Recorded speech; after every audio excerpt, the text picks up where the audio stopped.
C'est Lionel Cividino qui va nous parler de cette filière. Donc, et de ces deux canaux de distribution ce matin, je vais vous présenter Lionel en quelques mots dans quelques minutes. Comme vous le savez, ce webinaire est enregistré. Vous pourrez le retrouver donc sur la plateforme de BCI Info. Je vous enverrai un petit mail lorsque ce sera disponible, lorsque ce sera en ligne, ainsi que la présentation de ce matin. On n'attendra pas la fin pour les questions-réponses. N'hésitez pas à prendre la parole pendant le webinaire, à intervenir pour partager vos expériences ou poser vos questions. Vous avez la chance d'avoir Lionel en face de vous qui peut répondre à toutes vos questions. C'est un moment privilégié vraiment, donc saisissez cette opportunité de lui poser toutes vos questions. Si toutefois Lionel n'a pas toutes les réponses ce matin, s'il y a des questions vraiment techniques qui méritent de gratter un petit peu plus le sujet, c'est très facile d'organiser une vidéo après le webinaire avec Éric Voulant, votre chargé d'affaires, et puis Lionel. Donc là encore, n'hésitez pas à nous faire part de vos demandes si vous souhaitez un entretien avec Éric et Lionel après le webinaire. Alors ce matin, donc on va parler de la GMS et du hard discount en Italie. Vous savez que la France et l'Italie partagent une forte culture alimentaire et ont cette même sensibilité au bien manger, à la gastronomie et aux produits du terroir. Donc l'offre française, on le verra ce matin, elle a vraiment sa place sur le marché italien. Vous pouvez toutes et tous, avec vos différents produits, trouver votre place dans les différents canaux de distribution que l'on va voir ce matin. On va voir que le hard discount particulièrement est en forme en Italie, hein. Certains distributeurs spécialisés réalisent une croissance à 2 chiffres dans ce domaine-là. En ce qui concerne la GMS, elle a connu une croissance elle aussi en 2022-2023, on le verra tout à l'heure. Alors même s'il y a une certaine inflation comme en France sur les prix des produits et même si le pouvoir d'achat des consommateurs italiens a été impacté par cette inflation, ça n'empêche pas les GMS italiennes de bénéficier d'une certaine croissance. Hein.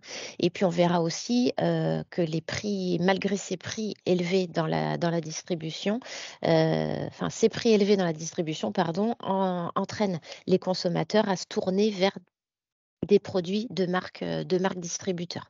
On verra tout ça ce matin. Lionel en parlera beaucoup mieux que moi. J'essayais juste de vous faire un petit résumé des points forts que l'on va aborder ce matin. Alors, je ne vais pas m'attarder sur la présentation de BCI. Vous nous connaissez toutes et tous pour la plupart. Je vais juste m'arrêter, si vous voulez bien, sur l'adhésion à Bretagne Commerce International. Comme vous le savez, le l'adhésion, donc enfin pour faire appel aux produits, je bafouille ce matin, pardon, je suis pourtant bien réveillée. Pour faire appel aux services de Bretagne Commerce International, vous n'avez pas besoin d'être adhérent. Ceci dit, lorsque vous l'êtes, vous avez accès à des services privilégiés, notamment des accès sur des ressources sur la plateforme BCI Info, à des veilles marchés, des veilles techniques et réglementaires, des synthèses marchés. Tout ça, en étant adhérent, vous y avez accès. Vous avez aussi une visibilité particulière sur la plateforme Suppliers from Bretagne. Si vous ne connaissez pas encore cette e-vitrine que l'on a mis en place il y a plus d'1 an pour les adhérents de BCI, je vous invite vraiment à y jeter un coup d'œil. Il y a près de 300 entreprises bretonnes adhérentes à BCI qui sont déjà référencées et grâce à cette plateforme, beaucoup ont négocié et trouvé des contrats avec des acheteurs étrangers. La cible première de Suppliers from Bretagne, ce sont les acheteurs étrangers et les investisseurs étrangers. La plateforme a déjà fait ses preuves, donc n'hésitez pas à vous rapprocher de nous ou de votre chargé d'affaires pour avoir des informations sur la manière dont vous pouvez vous aussi bénéficier de cette plateforme et comment vous y inscrire. Mais pour ça, il faut devenir adhérent à Bretagne Commerce International. Donc n'hésitez pas à poser vos questions si vous en avez sur l'adhésion. On se fera un plaisir d'y répondre et puis on sera ravis de vous voir rejoindre la grande famille des plus de 1000 adhérents de BCI aujourd'hui. Voilà, j'ai dit tout ce que j'avais à vous dire en introduction. Je vais laisser la parole à Lionel. Donc Lionel Cividino, il est l'un de nos prestataires agréés du réseau BCI basé en Italie. Lionel est l'un de nos partenaires depuis plusieurs années déjà. Et donc c'est lui qui a fait cette présentation de ce matin et qui va vous parler de la GMS et du hard discount en Italie. Lionel, je te laisse la parole et puis on va pouvoir attaquer tout de suite le sujet qui nous rassemble ce matin. Voilà, bonjour à tout le monde. Je passerai déjà avec la première slide, s'il te plaît, Karen. Voilà, alors, donc la première chose que on peut voir, c'est que quand même le chiffre d'affaires de l'année 2023 de la GMS se porte assez bien, comme avait aussi annoncé Karen par rapport à l'année 2022, où quand même où il y a eu des impacts très forts d'inflation et donc en parallèle aussi des baisses, très fortes baisses de consommation ou repositionnement de la part des consommateurs italiens. Donc actuellement, comme vous pouvez le lire, nous avons globalement un chiffre d'affaires qui s'atteint sur les environ 10 milliards d'euros, grosso modo, tout canal confondu, c'est-à-dire GMS, Radiscount, ensemble. Actuellement, alors là, les données que j'ai reportées, disons, dans la présentation, se rappellent, disons, au dernier trimestre 2023 en Italie. Et on peut faire une comparaison que par rapport, disons, au taux d'inflation de la même période de l'année 2022, qui était environ de 8,8% tendanciel sur l'année. Disons, à la fin du mois d'octobre, nous étions à peu près sur les 7,2%. Actuellement, disons, début de l'année 2024, nous avons un tendanciel autour de 5,3-5,5%. Ça, c'est encore des données qui ne sont pas tellement précises, mais c'est un tendanciel. Quelques données plus certaines, on les aura, par exemple, sur le mois de janvier vers la mi-février, fin février, grosso modo. De toute façon, disons qu'au niveau des prix des produits dans la GMS, la discount, l'ordre de grandeur d'inflation est moyennement perçu entre le 6,3 et le 7%. Voilà, ça par rapport à la même période du mois d'octobre 2022, avec une légère augmentation. Si on peut passer, s'il te plaît, à la deuxième slide. Non, un peu avant, voilà. Vers la fin, disons au mois de septembre 2023, le gouvernement, afin de combattre, disons, les effets négatifs de l'inflation, a mis en place, disons, un programme, soit dit, de trimestre anti-inflation. C'est-à-dire qu'ils ont contribué avec des mesures qui pouvaient contenir l'augmentation des prix, c'est-à-dire en mettant, disons, des fonds à disposition, surtout de la GMS, pour calmer, disons, les augmentations des prix, disons, des biens principaux, c'est-à-dire, par exemple, le lait, le pain, la farine, les œufs, etc. Donc, les biens de première consommation. Et ça a permis, disons, de revoir une augmentation donc à la hausse des consommations de la part des citoyens italiens, que, comme je vous disais auparavant, souffraient jadis déjà de la forte augmentation des prix par rapport aux effets de l'inflation combinée entre l'année 2022 et les premiers semestres de l'année 2023. Donc ça, actuellement, c'est une mesure qui est en train de s'achever, mais qui a permis, disons, aux grandes surfaces et aux consommateurs de pouvoir récupérer un peu quelque chose. En parallèle, disons, à ce trimestre anti-inflation, la GMS a aussi augmenté tout ce qui était, disons, les activités promotionnelles sur d'autres produits qui ne rentraient pas dans le panier des biens primaires qui étaient assujettis, disons, au bénéfice du trimestre anti-inflammation. Et donc, on a pu assister à une forte augmentation de toute l'activité de promotion, disons, normalement sur des périodes de 10-15 jours sur des produits cibles. Voilà, si on peut passer à la slide successive. Voilà.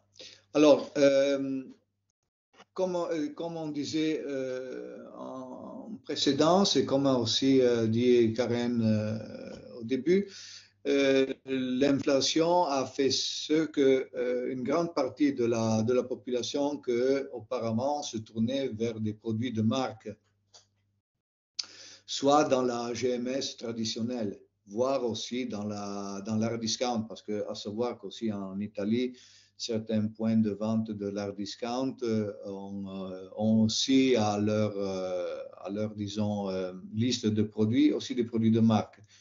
Par exemple, il est très souvent possible de trouver chez Lidl aussi des marques de la Ferrero ou les pâtes Barilla, voilà, qu'en parallèle on trouve aussi dans la GMS traditionnelle. Mais ce qui est important de dire, c'est que effectivement, une grande partie des consommateurs ont un peu modifié leurs habitudes d'achat et se sont orientés vers ce qui sont les produits à marque ou de la chaîne de distribution, par exemple Carrefour Italie, par exemple Esselunga, voire aussi d'autres produits, comme nous verrons par la suite, qui sont gérés centralement à partir de grandes centrales d'achat et qui ont leur propre marque. Voilà. Normalement, ça peut être aussi des produits qui sont issus de grandes marques, mais qui après sont customisés ou brandisés avec le label de la société, du groupe d'achat ou du groupe de la GMS. Et ça, comme on peut voir, il y a eu une très forte augmentation de l'achat de ces produits de la part des consommateurs. Alors, nous pouvons passer. Par exemple, voilà, comme une donnée qui peut disons, confirmer ce qu'on disait tout à l'heure, le rapport entre les valeurs et les volumes échangés à l'intérieur des ventes de la GMS et de l'hard discount a quand même vu une augmentation par rapport à la même période de l'année 2022. En plus, sur certains produits, par exemple, si on voit, disons, une tendance qui a connu une très forte croissance, je dirais, à partir du post-Covid, c'est aussi une augmentation des valeurs et des volumes, surtout sur tout ce qui est l'alimentation PET, donc des animaux et donc des rayons présents dans la GMS et dans l'hard discount. Ça, c'est quelque chose qu'on assiste, disons, dans les dernières, je dirais, 3 années, grosso modo. Il y a une très forte augmentation.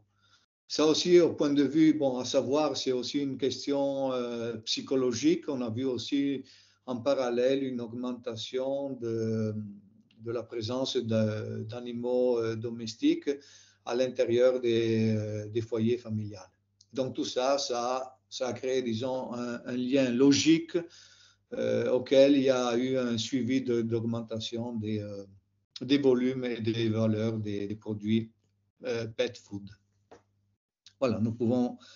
Alors, ce qui est important de comprendre, voilà, dans la GMS italienne, c'est qu'on a différents issues pour pouvoir pénétrer le marché. Nous pouvons avoir un issue direct, par exemple, à travers le groupe de procurement, de purchasing du groupe même de l'enseigne de la GMS.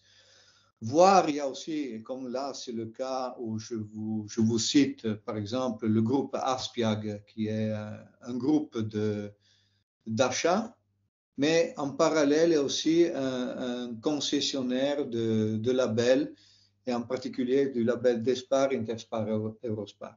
Donc, normalement, eux, bien en étant un groupe GMS, à l'intérieur d'eux-mêmes, il y a cette société qui est, disons, la partie supérieure de la pyramide qui gère aussi les achats.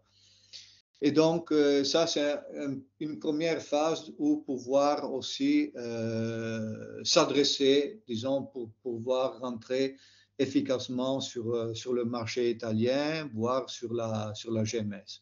Et quand même sur des groupes qui gèrent à leur fois des points de vente de GMS. Autre situation un peu particulière qui peuvent peut-être là, selon, disons, les targets et les objectifs des participants qui peuvent être intéressants aussi pour les entreprises de l'agro-food bretonne, c'est aussi de s'orienter, par exemple, à des distributeurs locaux du secteur HoReCa. Par exemple, il y a des groupes qui arrivent même à chiffrer entre 800 et 900 millions d'euros et qui, eux, centralisent les achats. Différemment, par exemple, du classique métro, du groupe métro. Métro, c'est à la fin un GMS pour le secteur HoReCa, mais il y a des groupes privés, par exemple de cash and carry, qui font directement la distribution de produits alimentaires auprès des opérateurs du secteur HoReCa. Donc, eux centralisent tout à l'intérieur de leur structure. Et après, ils dispatchent, bien entendu, sur les filiales italiennes et à leur fois les filiales italiennes directement sur l'opérateur final. Donc, ça, c'est, disons, des variables que vous pouvez tenir en considération pour votre opérativité sur le marché italien. Voilà. Donc, comme je vous le disais tout à l'heure, je vous ai aussi cité dans la présentation aussi des exemples similaires à ceux qui peuvent être Aspiag Service, comme je vous le disais, qu'eux sont déjà centrales d'achat, mais après ils ont toute leur chaîne de GMS.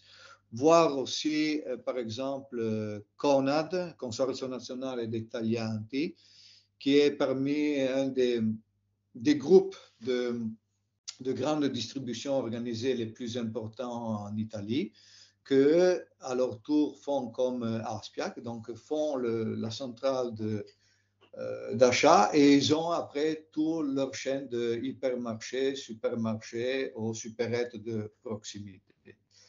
La différence, par exemple, entre Aspiag et Conad, c'est surtout, disons, une présence capillaire sur le territoire. Aspiag, disons, est plus centralisé, malgré son gros chiffre d'affaires, sur les régions du nord, nord-est de l'Italie, tandis que Conad a plus, si vous voulez, une présence sur toujours dans cette liste, par exemple, on peut trouver Coop Italia, que j'imagine tout le monde connaît, qui est un grand groupe et d'achat et de gestion de hypermarchés et supermarchés. Coop Italia est aussi présent, paradoxalement, mais avec certaines limites aussi à l'étranger, surtout, disons, sur la Suisse italienne. Voilà, ça c'est pour vous donner un input en plus pour ce qui concerne, disons, la présence sur les marchés internationaux des groupes de GMS. Que comme on verra, normalement, les groupes italiens ne sont pas tellement présents, à part, comme je vous le disais, le cas strictement de Coop Italia. Voilà. Normalement, la GMS, les grands groupes de GMS italiens sont présents exclusivement sur le territoire italien, à différence, par exemple, de groupes internationaux tels que Carrefour français, jadis Auchan, qui actuellement n'est plus présent, et d'autres. Voilà, surtout du secteur hard discount tel que Lidl et Aldi. Voilà, nous pouvons... non, et on reste toujours sur la même slide. Je vous ai aussi indiqué, par exemple, d'autres groupes qui sont plus sectoriels. Par exemple, vous avez à la fin de la liste, Sapore di Mare, qui est plus une centrale d'achat du secteur poisson. Vous avez après le groupe Ecornaturasi, qui est principalement spécialisé dans les produits bio. Et puis d'autres groupes qui, par exemple, sont extrêmement sectoriels et qui traitent, par exemple, seulement les produits laitiers ou fromages. Voilà, nous pouvons passer à la slide successive. Alors, disons que, comme on disait auparavant, les groupes GMS en Italie ont quand même connu une certaine croissance progressive dans les dernières années. Le nombre d'ouvertures et de GMS, on va dire, à marque et de hard discounts n'a cessé de croître. Disons, capillairement dans toute l'Italie, avec une plus forte concentration, disons, dans tout ce qui est le nord du pays. Et avec une très forte, par exemple, dans le secteur de l'hard discount, de marques étrangères, mais en parallèle aussi de grands groupes italiens, comme on verra par la suite. On peut passer à la slide suivante. Voilà, pour vous dire, dans le secteur disons, comme je vous disais, dans le secteur de la GMS, principalement, les groupes italiens ne sont pas présents à l'étranger, à part ce cas exceptionnel de Coop qui est présent un peu sur la Suisse italienne et peut-être quelques points de vente sur la Suisse romande. Et vice-versa, nous avons, comme je vous le disais, une présence d'enseignes, de brands internationaux qui sont présents en Italie, tels que Aldi, Carrefour, Lidl et Penny Market. Les plus grandes enseignes en Italie que vous devez tenir compte, actuellement, tout confondu, c'est-à-dire omnicanal, donc entre la distribution traditionnelle et le secteur de l'hard discount, ce sont principalement le groupe Bennett, qui en plus est aussi une société de gestion de centres commerciaux. Entre autres, pour vous donner vraiment un exemple très concret, ils ont fait des opérations de exit il y a 2 ans, grosso modo, du secteur de GMS. Actuellement, on gère des centres commerciaux et ils donnent la gestion des enseignes de GMS à un autre groupe qui s'appelle Ipertosano. Ça, pour rester vraiment dans le très concret et le très terre-à-terre. Bien entendu, bon, il y a une très forte présence aussi de Carrefour qui remonte à, je dirais, début des années 90. Conad et Coop, comme je vous le disais, qui sont parmi les plus gros groupes de GMS et dont la présence est capillaire, on va dire, sur tout l'ensemble du territoire national. Le groupe Esselunga, qui est, disons, parmi une des plus grosses sociétés de GMS, qui a été fondée, grosso modo, il y a une 60aine d'années dans la zone de Milan, donc région Lombardie, et qui couvre principalement la Lombardie, un peu le Veneto et l'Emilia-Romagna, si je ne me trompe pas. Lidl Italia, qui est centralisé dans la région du Veneto, c'est-à-dire dans la province de Verona, la centrale pour l'Italie, bien entendu est présente capillairement sur quasiment tout le territoire italien. Eurospin, c'est une enseigne, on va dire, de hard discount typique italienne, qui a une histoire assez récente et qui est présente surtout dans le nord-nord-est de l'Italie. Et qui est une société quand même avec des gros volumes. Nous sommes autour, si je ne me trompe pas, de 800 millions d'euros de chiffre d'affaires, grosso modo. Et puis, bien entendu, d'autres marques un peu moins connues, disons, dans le Nord, AMD, mais plus PAM Panorama. Voilà, le groupe PAM Panorama, qui est originaire de la région toujours du Veneto et qui est présente surtout dans le nord-nord-est. Après, en parallèle, il y a des enseignes, si vous voulez, qui sont un peu plus, comment dirais-je, un peu plus petites, mais qui quand même sont toujours dignes d'attention.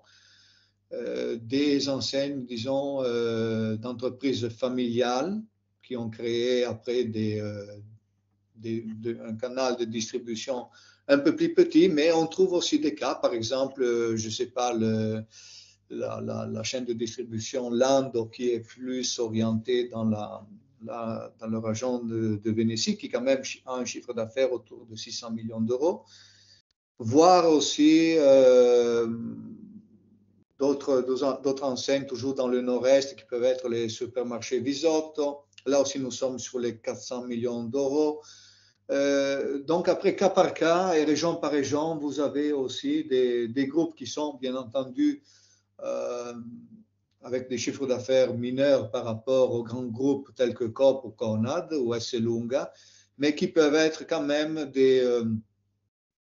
des passeports ou des bonnes opportunités pour rentrer sur le marché italien. Entre autres, sur une entreprise bretonne qui était venue au mois de novembre en Italie, je sais que, par exemple, distribuait déjà auprès de ces deux enseignes que je vous ai citées, qui sont un peu plus petites des grands groupes, mais qui quand même achètent régulièrement leurs produits. Alors, pour ce qui concerne après, disons, la segmentation du marché au point de vue dimension, typologie de produits, etc. Si on part, par exemple, si on considère, par exemple, les dimensions, la surface des supermarchés, normalement, la présence la plus importante et capillaire reste dans la GMS traditionnelle tenue par le groupe Famila. Voilà. Ça, c'est une autre société, bien entendu, de GMS. Et eux, ils sont surtout spécialisés dans des grandes surfaces. Après, à suivre, par exemple, dans le secteur de l'hard discount, bien entendu, c'est plus des entreprises telles que Aldi ou Eurospin comme groupe italien. Non, on reste sur la précédente, s'il te plaît, Karen. Voilà. Pour ce qui concerne après une segmentation des produits bon marché, disons que ceux-là, on les trouve principalement dans les groupes d'hard discount, comme on disait, et sur, par exemple, des groupes aussi tels que Penny Market, où il y a vraiment des produits entry market avec des prix extrêmement concurrentiels. Prix de marque, on trouve sincèrement, grosso modo, sur tous les enseignes, mais avec une présence, disons, pourcentage surface supérieur, surtout sur le groupe Esselunga et le groupe Coop. Après, les marques distributeurs, par exemple, on les trouve là encore sur la grande partie des groupes de GMS. La première position dans ce cas-là, c'est représenté par Doc, qui a sa propre marque. Et puis, bien entendu, en deuxième position, on trouve le groupe Conad, qui a sa propre marque. Et produits biologiques, à part, disons, les groupes de GMS qui sont strictement sectorialisés sur ces produits, dans les enseignes, disons, traditionnelles de la GMS, encore nous retrouvons le groupe Doc et l'enseigne Famila. On peut passer, s'il vous plaît, à là. Voilà. Pour vous citer les plus importants, voilà, groupes de hard discount, comme je vous disais tout à l'heure, on retrouve Aldi et Lidl, que je n'ai pas mentionné, mais ce qui est un must, disons, dans la liste. Et bien entendu, parmi les plus importants, disons, dans le nord-est, dans le nord-nord-est de l'Italie, Pure Discount, et Penny Market qui est, comme on sait, international, et surtout Eurospin.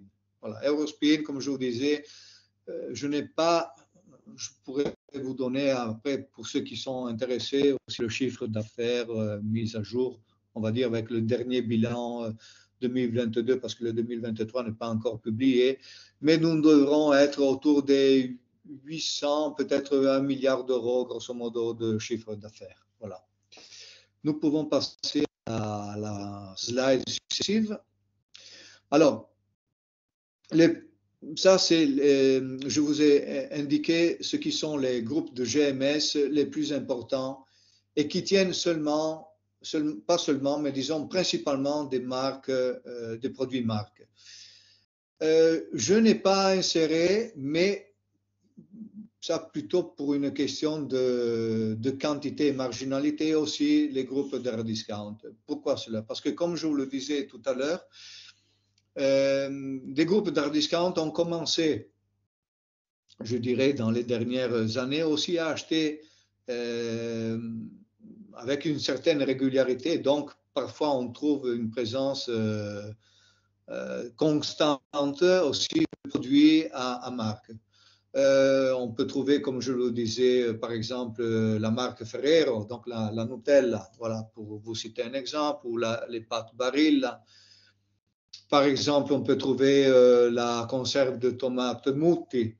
Donc, disons, c'est une tendance qui se fait dernièrement. Après, une information vraiment de terrain que je peux vous dire aussi, il y a des enseignes mineures, toujours de GMS, que vice-versa, eux aussi, pas forcément ont tous des produits de marque, mais ils arrivent aussi à faire des achats, des gros stocks auprès par exemple, de Barilla ou de Ferrero, et faire des promotions qui sont ponctuelles sur ces produits. Donc, nous avons aussi des cas un peu hybrides dans la distribution.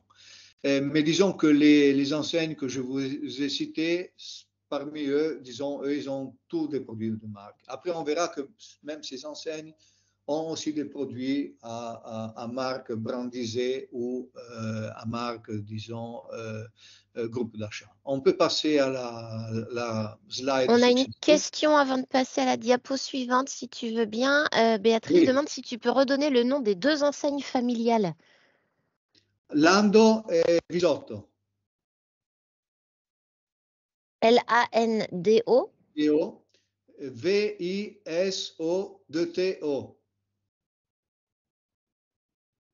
Visotto. Ok.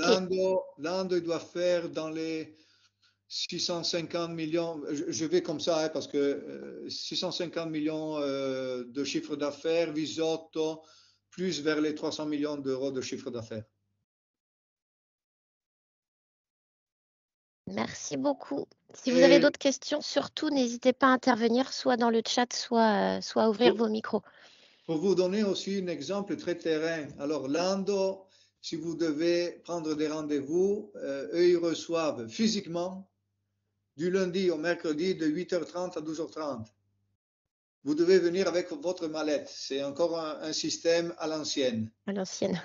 Et c'est le patron qui vous reçoit. Visotto, c'est bien entendu le responsable des achats sectoriels. Voilà. Parfait. Est-ce qu'il y a d'autres questions avant que l'on passe à la diapo suivante? Alors, on continue. Voilà. Là, par exemple, on a un groupe d'achat du nom Selex. Eux, ils ont, disons, des produits entry price, des premiers prix, et tout secteur confondu. Donc, produits pain, produits, par exemple, confiture, café, arômes, etc. Ils couvrent quasiment un peu tous les secteurs, même les produits, par exemple, pour l'hygiène. Oui, il y a du food et du non-food, c'est ce que tu veux dire. Comment? Food et non-food, oui, food exactement. Et donc, eux, ils brandissent, ils font centrale d'achat, ils brandissent avec leur marque Selex, principalement parmi des fournisseurs italiens. Et donc, eux, ils vendent principalement leurs produits avec premier prix auprès des enseignes GMS. Je n'ai jamais trouvé à présent des produits Selex, par exemple, dans les hard discount. Voilà, parmi mes recherches. Donc, ils sont tous brandés avec la marque Selex en Selex. produit premier prix dans les GMS classiques. C'est ce que tu veux dire? Oui, exact. Vous les trouvez par exemple même, bon là un autre groupe que je n'ai pas inséré, mais par exemple dans le groupe Megastore qui est notre chaîne de GMS, un peu mineur par rapport à Coop ou Conad ou Famila ou Esselunga. Ok. On peut avancer avec l'autre slide. Après, bien entendu, on trouve, comme on disait, les produits à marque enseigne. Par exemple, là, je vous ai mis un exemple de la crème de noisette brandisée Esselunga, toujours dans les enseignes principales.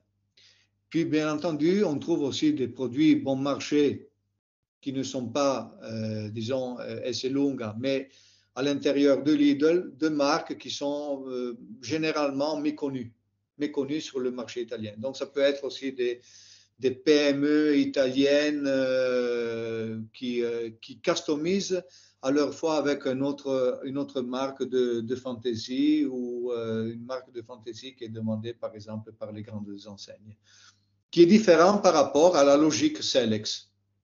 Parce que Selex, par exemple, peut acheter le même produit chez la PME italienne, donc le produit Selex, on le trouve dans la GMS, mais après la même PME peut refournir, disons, Lidl ou Penny Market avec une marque de fantaisie indiquée par le groupe GMS.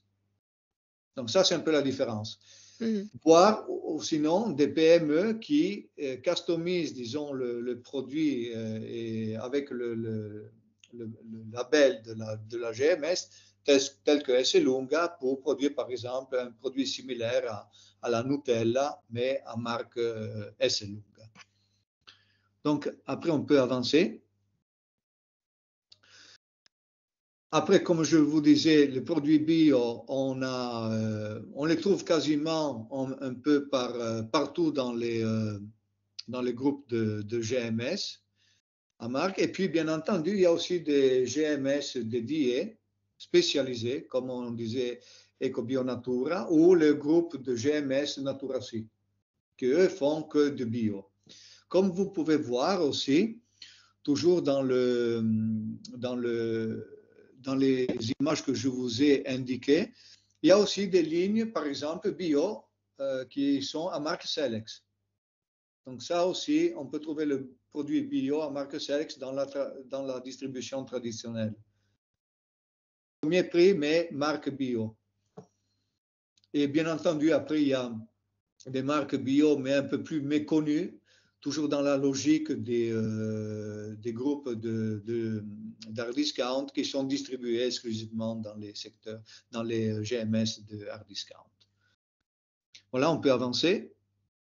Alors là, pour terminer, disons, ma présentation, je vous ai fait une très courte analyse SWOT sur ce qui peuvent être, disons, les stratégies à tenir en considération pour entrer sur le marché italien et en particulièrement, voilà, sur les points de force.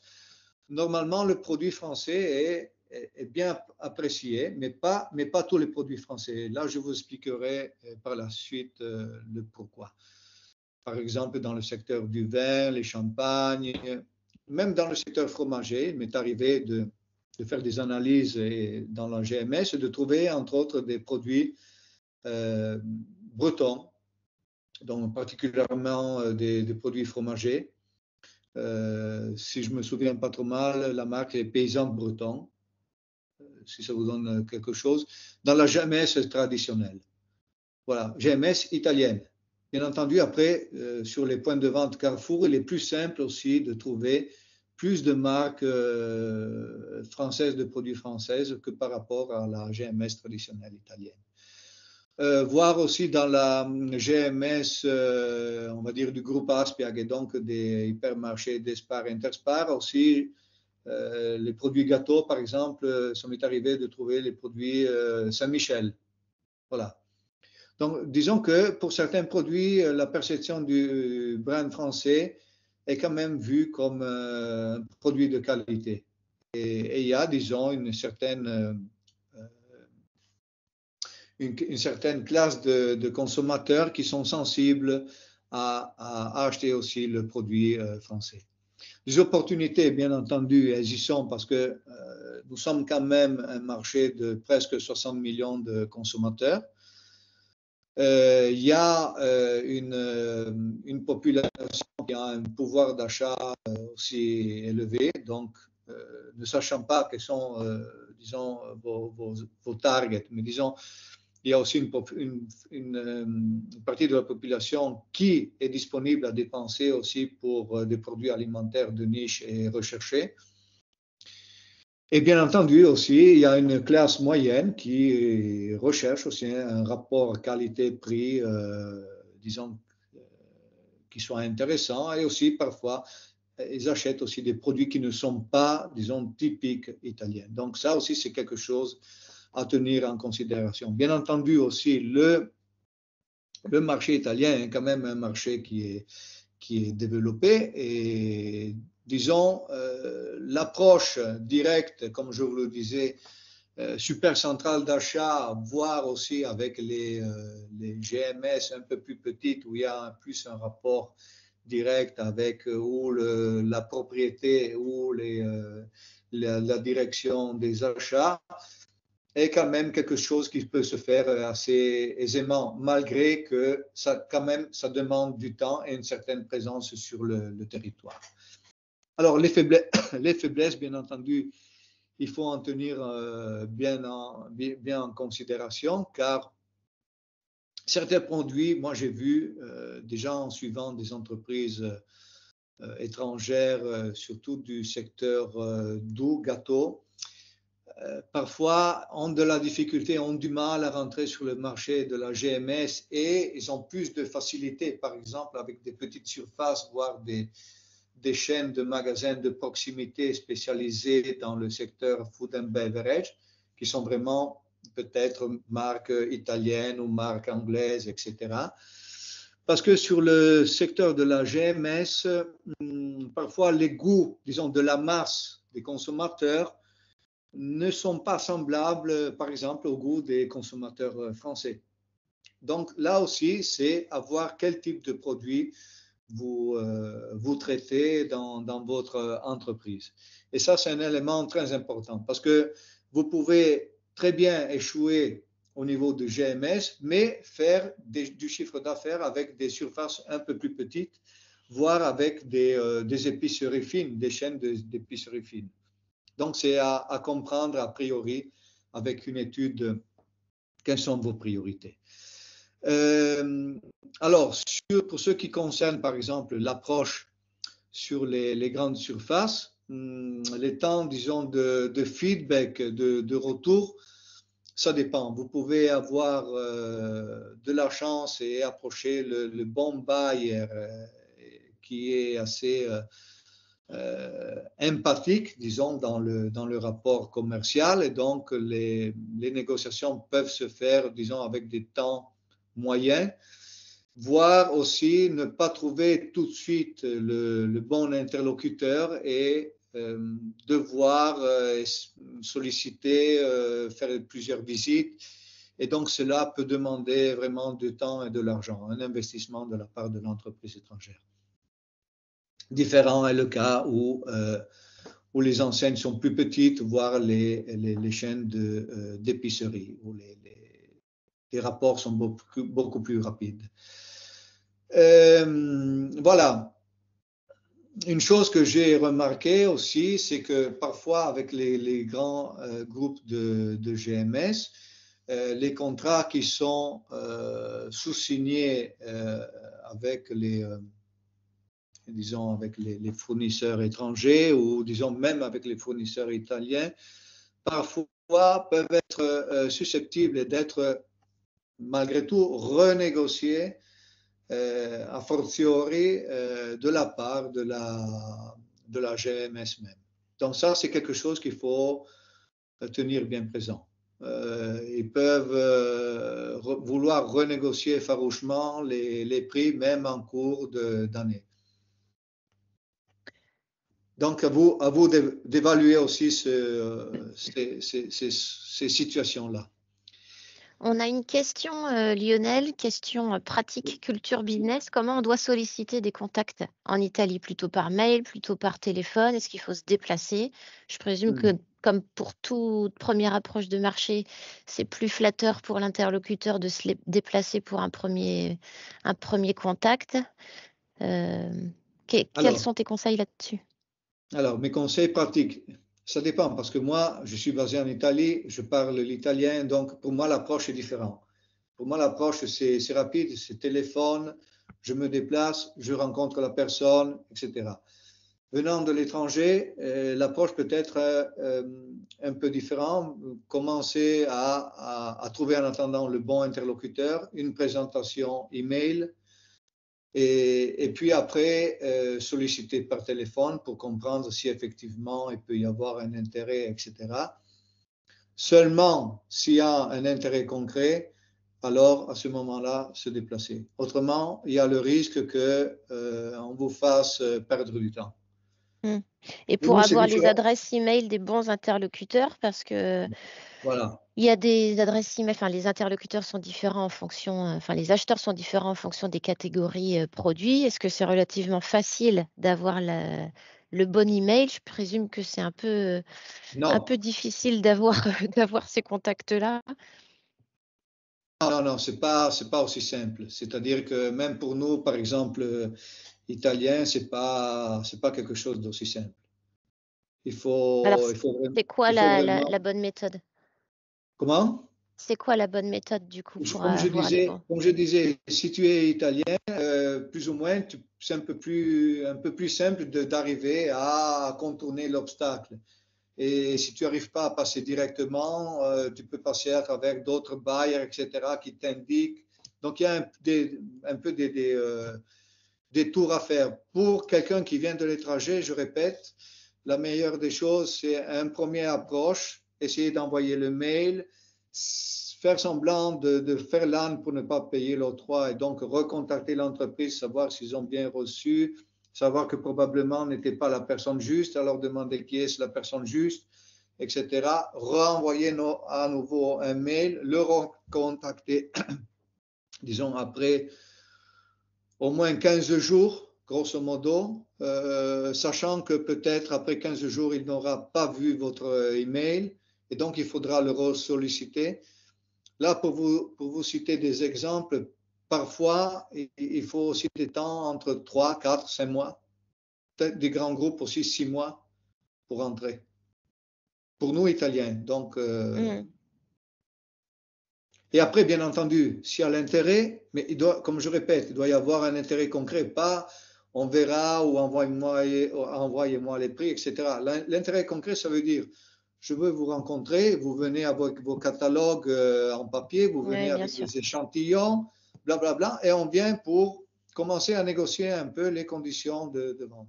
Alors là, ça devient intéressant de se déplacer. Autrement, il y a le risque d'avoir une déception. Oui, comme dit Charlotte, c'est comme en France finalement, et puis comme dans d'autres marchés. Donc c'est un peu fastidieux au départ pour avoir la bonne touche, le bon contact, mais ou alors, d'après ce que tu dis, si j'ai bien compris, se faire suppléer localement, soit par toi ou voilà, pour être représenté et être sur place. Et du coup, atteindre plus facilement la bonne personne. Oui, par d'autres personnes, par moi ou par d'autres opérateurs en Italie. Ça peut se faire. Au moins, on arrive à optimiser, on arrive à faire déjà, comment dirais-je, une short list de ceux qui peuvent être les opérateurs intéressés. Et ceux qui sont intéressés, bon, on y va. Le reste, ça peut venir après. Parce que l'important, c'est quand vous commencez à rentrer sur le marché italien, vous créez une ou deux références fournisseurs localement. Après, c'est plus facile aussi d'aller vers d'autres groupes plus importants en disant nous sommes déjà présents, nous fournissons déjà M. Rossi, M. Bianchi, M. Verdi. Voilà. Donc ça aussi, parfois c'est mieux de rentrer peut-être avec des petites GMS, 200, 300 millions de chiffre d'affaires. Après, hop, monter la montagne graduellement. Merci beaucoup, Lionel. On a un peu dépassé le timing. Je ne sais pas s'il y a des questions. Je termine seulement avec les menaces. Comme ça, on termine l'analyse SWOT.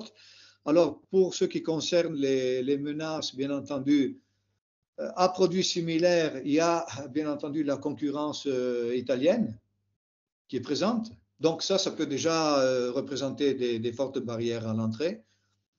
Savoir que, bon, il y a quand même des frais de transport, etc. Il faut voir comment vous êtes structuré sur ça. Si vous avez déjà des centrales de dépôt en Italie ou moins, une présence logistique ou moins. Et bien entendu, comme je disais tout à l'heure, si vous partez from scratch, c'est-à-dire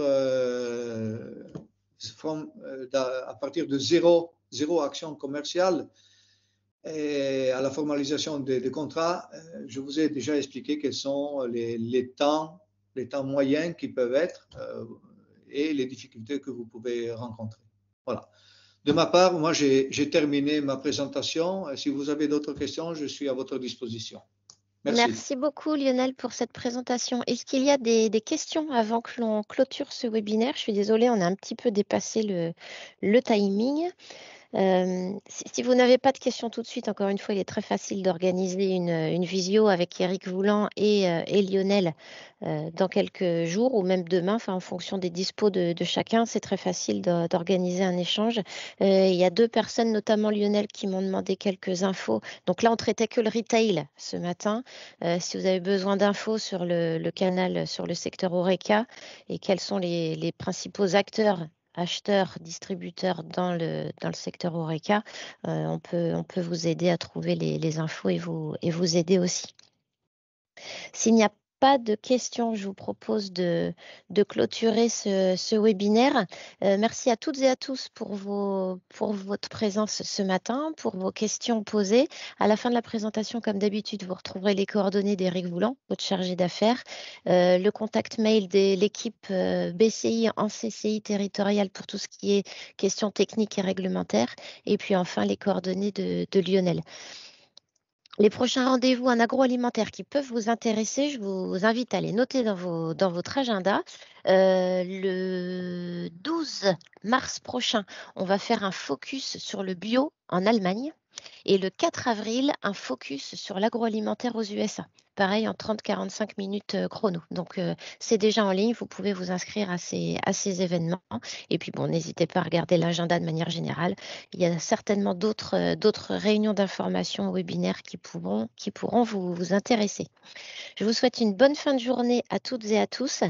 Prenez bien soin de vous. À très bientôt pour de prochains webinaires. Et puis, Lionel, merci encore pour ta présentation de ce matin et pour ton concours au succès de ce webinaire. D'accord. Merci et bonne journée à tous. À toutes et à tous. À très bientôt. Au revoir.